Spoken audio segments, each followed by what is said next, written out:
আসসালামু আলাইকুম সম্মানীয় ভিউয়ার্স, আজকে আমরা ভারতবর্ষের এমন 12টি প্রদেশ সম্পর্কে জানব যে সমস্ত প্রদেশে ভারতবর্ষের সবথেকে বেশি মুসলমান জনসংখ্যা বসবাস করে থাকেন। তো চলুন ভিডিওটি শুরু করা যাক।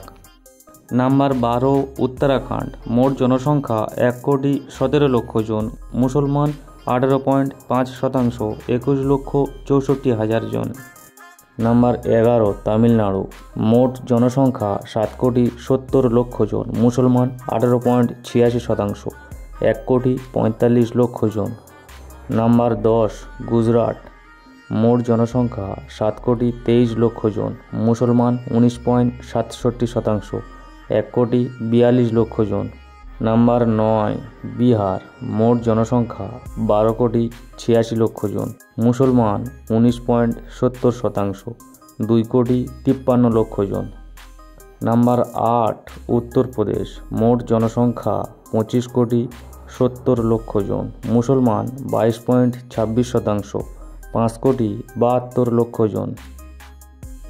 নাম্বার 7, লেহ লাদাখ। মোট জনসংখ্যা 1,60,000 জন, মুসলমান 24.28%, 38,000 জন। নাম্বার 6, আন্দামান ও নিকোবর দ্বীপপুঞ্জ। মোট জনসংখ্যা 3,80,000 জন, মুসলমান 28.69%, 1,09,000 জন। নাম্বার 5, পশ্চিমবঙ্গ। মোট জনসংখ্যা 9,93,00,000 জন, মুসলমান 32.20%, 3,19,00,000 জন। নাম্বার 4, কেরালা। মোট জনসংখ্যা 3,52,00,000 জন, মুসলমান 34.21%, 1,20,00,000 জন। নাম্বার 3, আসাম। মোট জনসংখ্যা 3,60,00,000 জন, মুসলমান 38.75%, 1,39,00,000 জন। নাম্বার 2, জম্মু ও কাশ্মীর।